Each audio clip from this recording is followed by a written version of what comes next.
Hi friends, welcome to my channel story book by Aradhya. తల్లిని వదిలించుకోవాలని ఆమెను తీసుకెళ్లి కుంభమేళాలో వదిలేస్తాడు కొడుకు. కొడుకు కోసం ఆ తల్లి పిచ్చిదానిలా వెతుకుతూ ఉంటుంది. బంధువులందరికీ కుంభమేళాలో తల్లి చనిపోయిందని చెప్పి ఆమెకు పిండ ప్రదానం చేస్తుంటాడు కొడుకు. సరిగ్గా అదే సమయానికి ఆ తల్లి తిరిగి ఇంటికి వస్తుంది. మరి ఆ తర్వాత ఏం జరిగిందో ఈరోజు మనం తెలుసుకుందాం. అమ్మా, ఎక్కడున్నావు? నీకోసం ఏం తెచ్చానో చూడు అంటూ తల్లి గదిలోకి వెళ్ళాడు కొడుకు సాగర్. కొడుకు గొంతు విని పూలమాల కడుతున్న తల్లి అతని వైపు చూసి, ఏంటి బాబు అని అడిగింది. అమ్మ, గంగా స్నానానికి తీసుకెళ్ళమని చాలా రోజుల నుండి అడుగుతున్నావు కదా. ఈసారి గంగా నదిలో కుంభమేళా నిర్వహించబడుతోంది కాబట్టి నిన్ను కుంభమేళానికి తీసుకెళ్లాలని అనుకున్నాను. అలాగే గంగా స్నానం కూడా చేయించి తీసుకువస్తాను. ఇన్నాళ్ళ నీ కోరిక తీరబోతోంది. నేను రైల్వే టికెట్లు కూడా బుక్ చేశాను అని చెప్పాడు. కొడుకు మాటలు విన్న సరస్వతమ్మకి చాలా ఆనందం వేసింది. ఎందుకంటే గంగా స్నానం ఆవిడకు ఎప్పటి నుంచో ఉన్న కోరిక. కుంభమేళానికి నిజంగానే నన్ను తీసుకెళ్తావా? నువ్వు చెప్పేది నిజమే కదా అంది. అయ్యో అమ్మ, నేనెందుకు అబద్ధం చెప్తాను? ఇదిగా చూడు, టికెట్లు నీ ముందనే ఉన్నాయి. నీకు కావలసిన సామాన్లన్నీ సిద్ధం చేసుకో. 5 రోజుల తర్వాత బయలుదేరుదామన్నాడు. గంగా నదిలో స్నానం చేస్తే మోక్షం లభిస్తుంది. ఎవరెవరం వెళ్తున్నాం? అందరం వెళ్తున్నాం కదా అని అడిగింది తల్లి. లేదమ్మా, అందరూ ఎందుకు? కుంభమేళాలో ఇప్పుడు జనాలు ఎంతమంది ఉంటారో తెలుసా? మీ అందరినీ హ్యాండిల్ చేయడం చాలా కష్టం. కాబట్టి నాకు నీకు 2 టికెట్లు తెచ్చాను అన్నాడు. కొడుకు చెప్పిన మాటలు విని సరస్వతమ్మ గారి కళ్ళు కోడలు దీప వైపు మళ్ళాయి. నేను ఒంటరిగా కొడుకుతో వెళితే కోడలు కోపగించుకుంటుందేమో అని అనుకోవడం మొదలుపెట్టింది. సాగర్, ఈ వయసులో సహాయం లేనిదే నేను నడవలేను. నన్ను ఒంటరిగా ఎలా తీసుకెళ్ళగలవు? ఇంట్లో అయితే నేను నా పనిని ఎలాగోలా చేసుకుంటాను, కానీ బయట నేను లేచి కూర్చోవడానికి కూడా చాలా కష్టపడతాను అంది.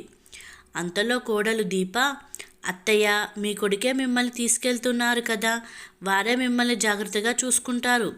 మేము ఎప్పుడైనా వెళ్తాము. కుంభమేళా ప్రతి సంవత్సరం రాదు కదా, ఈసారికి మీరు వెళ్ళిరండి అంది. అప్పుడు సరస్వతమ్మ, సాగర్కి నన్ను చూసుకోవడం ఇబ్బంది అవుతుందేమో అంది. తల్లి మాటలు విన్న కొడుకు సాగర్, నా చిన్నతనంలో నువ్వు నన్ను చాలా జాగ్రత్తగా చూసుకున్నట్లే నేను కూడా నిన్ను చూసుకుంటాను. నీ చెయ్యి అస్సలు వదలను. నీకు కుంభమేళా బాగా చూపిస్తాను అన్నాడు. సరస్వతమ్మ చిన్నగా నవ్వింది. ఆమె చిరకాల కోరిక నెరవేరబోతోంది. నేను మరణించేలోపు ఒక్కసారైనా గంగా స్నానం చేయడానికి తీసుకెళ్ళమని ఎన్నిసార్లు సాగర్ని అడిగాను, కానీ సాగర్ ఎప్పుడూ ఒప్పుకోలేదు. కానీ ఈరోజు తనంతట తానుగా చెప్పినప్పుడు ఆ తల్లి మనసు ఆనందంతో ఉప్పొంగింది. తనకు ఇలాంటి కొడుకు కోడలు దొరకడం పూర్వజన్మ ఫలం అనుకుంది. 5 రోజుల తర్వాత హరిద్వార్ వెళ్ళడానికి ట్రైన్ ఎక్కి కూర్చున్నారు తల్లి కొడుకులు. కానీ సరస్వతమ్మ గారికి 2 రోజుల ట్రైన్లో ప్రయాణించవలసి రావడం చాలా కష్టంగా ఉంది. కొడుకు చేయి పట్టుకొని పదే పదే బాత్రూంకి వెళ్ళవలసి వచ్చేది. కదులుతున్న రైలులో నడవలేకపోయేది. ఒక్కొక్కసారి కింద కూర్చొని తన సీటు దాకా వచ్చేది. అమ్మ, ప్రయాణం ఇప్పుడే మొదలయ్యింది. ఇంకా చాలా దూరం ప్రయాణించాలి. జాగ్రత్తగా పట్టుకొని నడువు అంటూ కొడుకు తల్లిని బాగానే తీసుకెళ్తున్నాడు. కొడుకు చూపిస్తున్న ప్రేమకు సరస్వతమ్మ గారి కళ్ళు చెమర్చాయి. రాత్రి సమయంలో రైలు సౌండ్ వలన ఆవిడకు నిద్ర పట్టలేదు. తల్లిని చూసుకోవాలని సాగర్ కూడా రాత్రంతా మేలుకొని ఉన్నాడు. ఇంత ఇబ్బంది ఉండటం వల్లే సాగర్ ప్రతిసారి గంగా స్నానం చేయాలనే నా మాటను వాయిదా వేసేవాడు అని అనుకుంది సరస్వతమ్మ. ఎలాగోలా ప్రయాణం పూర్తయింది. కొడుకుతో పాటు మెల్లగా రైలు దిగి ప్లాట్ఫారం పైకి చేరుకున్నారు. దేవుడి నామస్మరణతో రైల్వే స్టేషన్ మారుమోగుతూ జనాలతో నిండిపోయింది. సరస్వతమ్మ ప్లాట్ఫారంపై ఉన్న జనాన్ని చూసి ఆశ్చర్యపోయింది. సాగర్ 2 బ్యాగులను భుజానికి వేలాడదీసుకొని తన తల్లి చేతిని పట్టుకొని మెల్లగా దగ్గరలో ఉన్న బెంచి మీద తల్లిని కూర్చోబెట్టాడు. అదే సమయంలో చీకటి మేఘాలు కమ్ముకోవడం ప్రారంభించాయి. చల్లటి గాలులు వీచాయి. ఇంతలో వర్షం ప్రారంభమయ్యింది.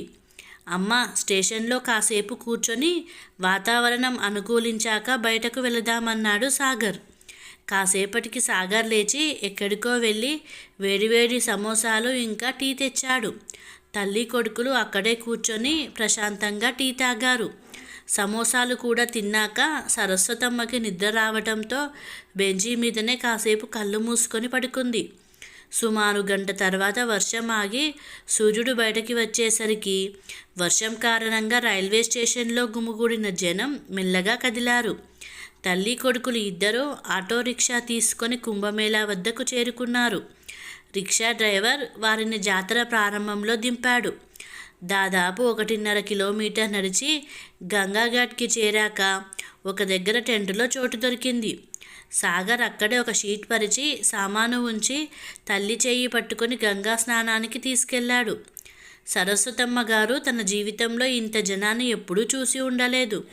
ఒకవైపు నుంచి లౌడ్ స్పీకర్ నుండి శబ్దం వస్తోంది, మరోవైపు సంగీతం, భజనలు, వేల కొలది భక్తులు, దారి వెంబడి దుకాణాలు. ఇదంతా చూసిన సరస్వతమ్మకు మరో లోకం చేరినట్లు అయ్యింది.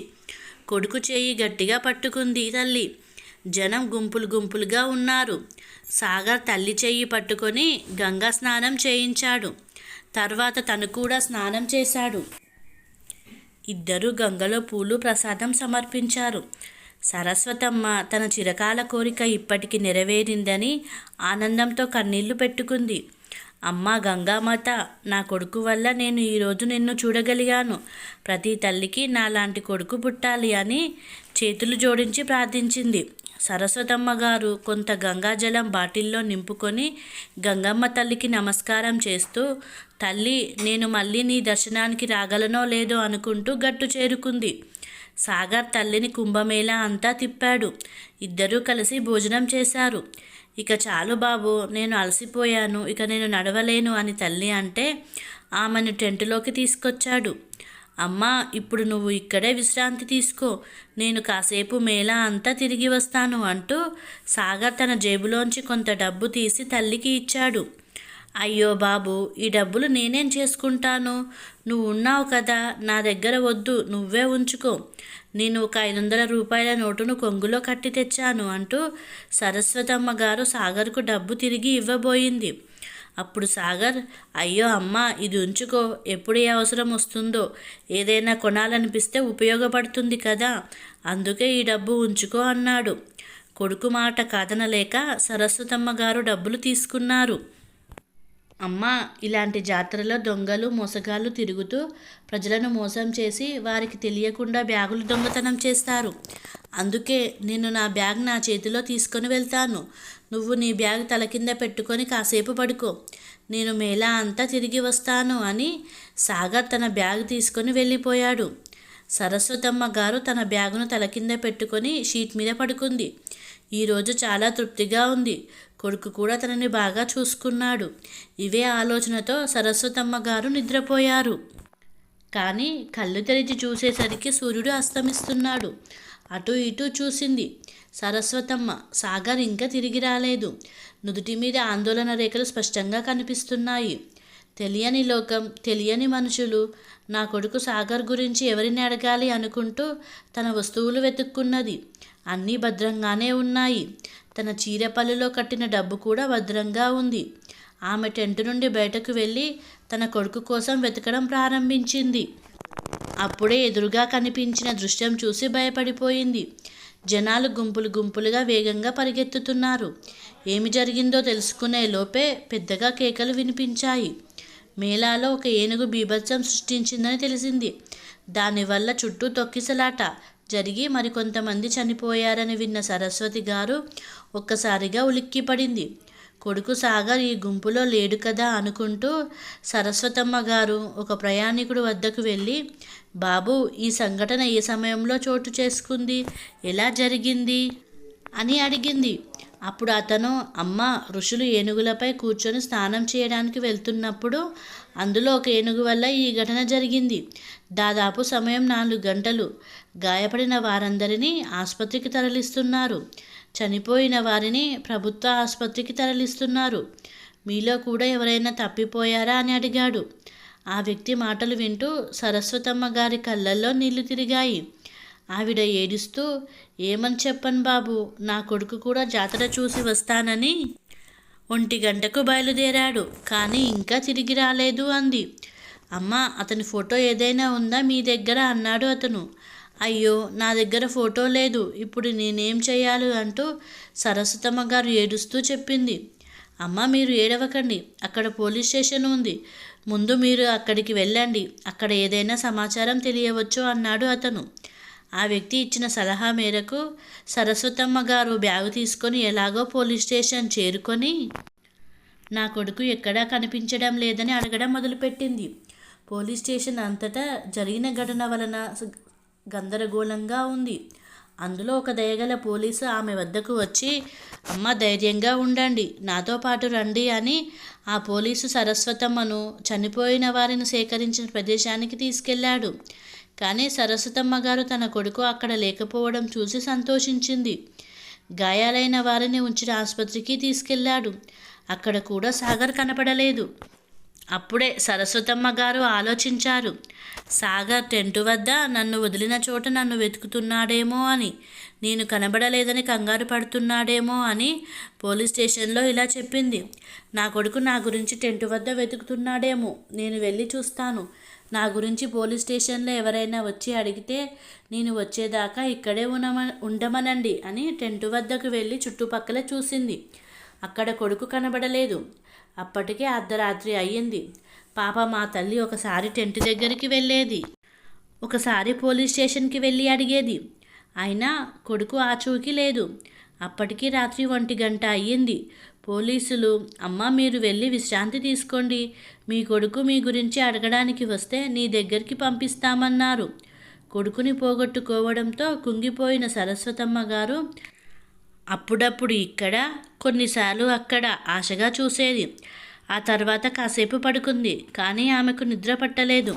నా కొడుకు ఎక్కడికి పోయాడు, ఎక్కడని వెతకాలి, ఇంత పెద్ద జాతరలో ఇక్కడ ఎవరూ తెలీదు, సాగర్ లేకుండా ఒంటరిగా ఇంటికి ఎలా వెళ్తాను, కోడలు సాగర్ గురించి అడిగితే ఏమని సమాధానం చెప్పను అని ఆలోచిస్తూ గంగా స్నానానికి తీసుకెళ్ళమని కొడుకును నేనే అడిగాను, ఇదంతా నా వల్లనే జరిగింది అని సరస్వతమ్మ గారు తనను తాను దోషిగా తిట్టుకుంది. సాగర్ టికెట్ తెచ్చినప్పుడు నిరాకరించి ఉంటే ఈరోజు ఇలా జరిగేది కాదు అనుకుంటూ, ఇప్పుడు నా కొడుకును ఎక్కడ వెతకాలి అనుకుంటూ రాత్రంతా నిద్రపట్టలేదు ఆవిడకి. మరుసటి ఉదయం సరస్వతమ్మ నేరుగా పోలీస్ స్టేషన్కి వెళ్ళింది. పోలీస్ స్టేషన్లోని వారు ఆవిడను గుర్తించి వెంటనే, అమ్మ మీ కొడుకు ఇంకా తిరిగి రాలేదా అని అడిగారు. సరస్వతమ్మ గారు బిగ్గరగా ఏడుస్తూ, నేను ఎక్కడని వెతకను నా కొడుకును, మీరే ఎలాగైనా సహాయం చేయండి అంటూ ఏడవసాగింది. అప్పుడు ఒక పోలీస్, అమ్మ ఓపిక పట్టండి, మేము ఏదో ఒకటి చేసి మీ కొడుకు ఆచూకీ కనిపెడతాము, అన్ని స్టేషన్లో అడిగి తెలుసుకుంటాము, మీరు ఒక పని చేయండి, మీ పేరు మరియు చిరునామా రాసిచ్చి వెళ్ళి గంగా స్నానం చేయండి, భగవంతుడి ధ్యానం చేయండి, త్వరలో మీ అబ్బాయి వస్తాడు, దేవుడిపై నమ్మకం ఉంచండి అన్న పోలీసు వారి మాటలను విన్న సరస్వతమ్మ గారు ఏడుస్తూ టెంటు వద్దకు తిరిగి వచ్చి ఎలాగోలా గంగా స్నానం చేసింది. ఓ గంగామాత, నా సాగర్ ఎక్కడున్నా సరే క్షేమంగా ఉంచు అని మనసులో ప్రార్థిస్తూనే ఉంది. నీ దర్శనం కోసం ఇక్కడికి తీసుకువచ్చాను, ఎక్కడ తప్పిపోయాడో నాకు తెలియదు, వృద్ధురాలినైన నాకు ఏం చేయాలో అర్థం కావటం లేదు, దయచేసి ఏదైనా అద్భుతం జరిగి తప్పిపోయిన నా కొడుకు తిరిగి వస్తే నేను ఇంటికి తిరిగి వెళ్ళి మా కోడలికి నా మొహం చూపించగలను అనుకుంటూ పూజ పూర్తి చేసిన సరస్వతమ్మ గారు అక్కడే కూర్చొని వస్తూ పోతున్న వ్యక్తులను ఆశగా చూస్తోంది. సమయం సాయంత్రం అయ్యింది. నిన్న సాయంత్రం నుండి నా కడుపులోకి ఒక్క ముద్ద తిండి కానీ చుక్క నీరు కూడా వెళ్ళలేదు.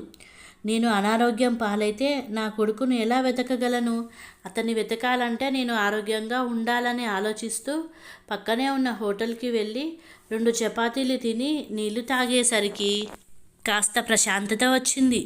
నీళ్లు తాగుతున్న తల్లికి సాగర్ తిన్నాడో లేదో పాపం అనుకుంటూ ఆకలితో ఉంటాడేమో అని కొడుకు కోసం చపాతీలు కట్టించుకుంది.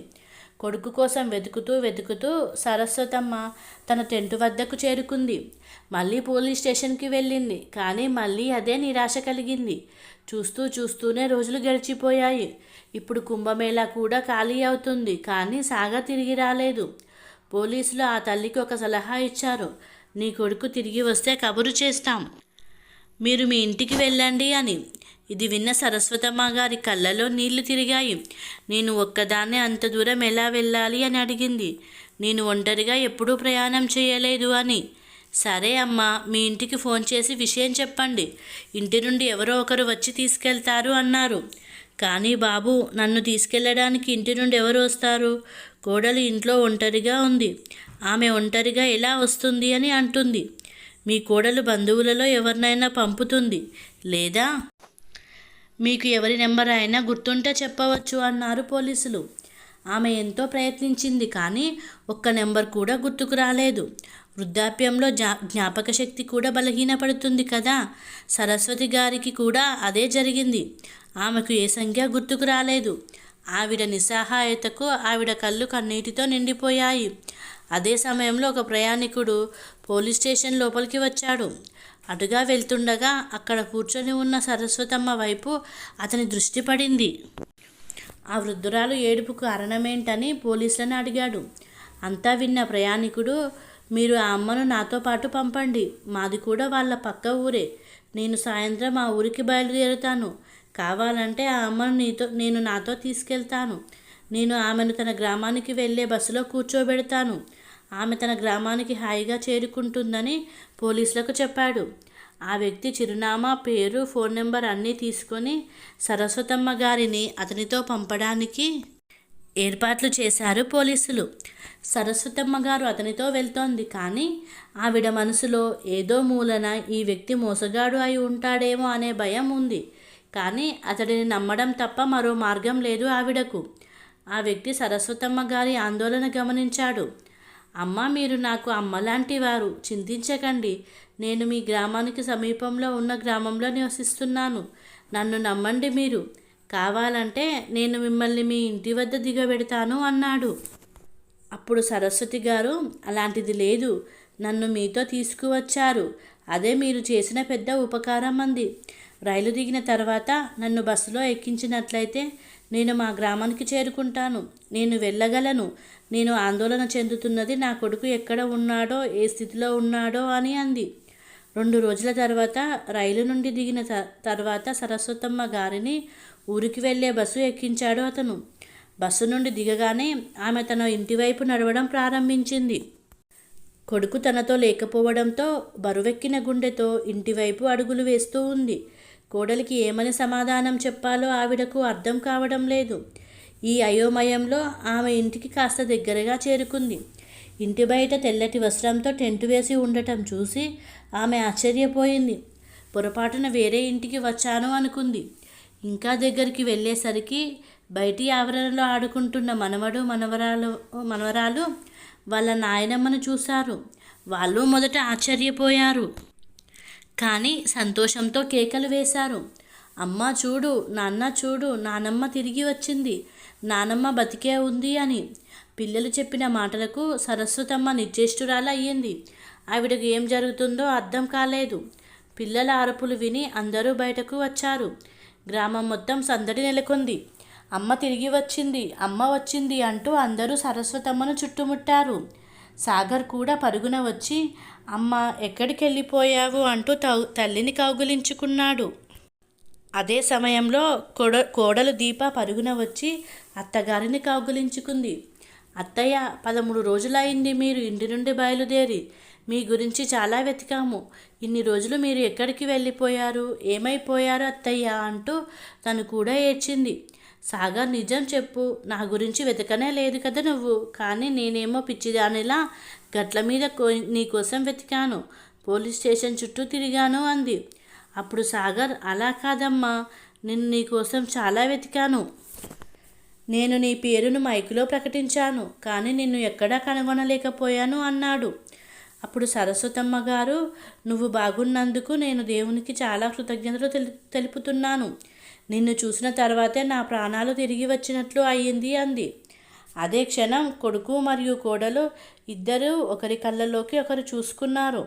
ఇప్పుడు ఈ విందు అమ్మ తిరిగి వచ్చిన సంతోషంతో జరుపుకుందామని అందరూ సంతోషంగా భోజనం చేస్తున్నారు. మా అమ్మ తిరిగి వచ్చింది అంటూ సాగర్ బంధువర్గం అంతా సంతోషంగా డాన్స్ చేయడం మొదలుపెట్టారు. కొడుకు సాగర్ కళ్ళ ముందు సురక్షితంగా ఉండటం చూసి సరస్వతమ్మ కూడా అంతా మర్చిపోయింది. ఇప్పుడు సరస్వతమ్మ గారికి భగవంతునిపై విశ్వాసం మరింత బలపడింది. బంధువులు ఇరుగు పొరుగు వాళ్ళందరూ తిని వెళ్ళిపోయారు. సరస్వతమ్మ గారు, ఆమె కొడుకు మరియు కోడలు కూడా వారి వారి గదిలోకి వెళ్ళి పడుకున్నారు. చాలా రోజులుగా ఆందోళనతో రాత్రిళ్ళు నిద్రపోని సరస్వతమ్మ ఈరోజు ప్రశాంతంగా నిద్రపోతోంది. కానీ ఆవిడకు మనసులో చిన్న అనుమానం. నిజంగా సాగర్ నా పేరు మైక్లో ప్రకటిస్తే నేను కూడా సాగర్ పేరును మైక్లో ప్రకటిస్తాను కదా, అప్పుడు ఇద్దరూ ఒకే తల్లి కొడుకులు అని నాకు సహాయం చేసిన పోలీసులు గుర్తుపట్టేవారు కదా. సరేలే, అయ్యిందేదో అయ్యింది. ఆ గంగమ్మ దయ వలన క్షేమంగా ఇంటికి చేరాము అనుకుంటూ నిద్రపోయింది. అర్ధరాత్రి హఠాత్తుగా మెలకువ వచ్చింది. ఆమెకు గొంతు ఎండిపోతోంది. నీళ్లు తాగడానికి లేచి చూసింది. సాగర్ గదిలో లైటు వెలగడంతో పాటు కొడుకు కూడా మెల్లమెల్లగా మాట్లాడుతున్నాడు. ఈ సమయంలో వీళ్ళు ఎందుకు మెలకువగా ఉన్నారు అనే ప్రశ్నతో గదివైపు కదిలిన ఆవిడ కొడుకు మాటలు విని తన చెవులను తానే నమ్మలేకపోయింది.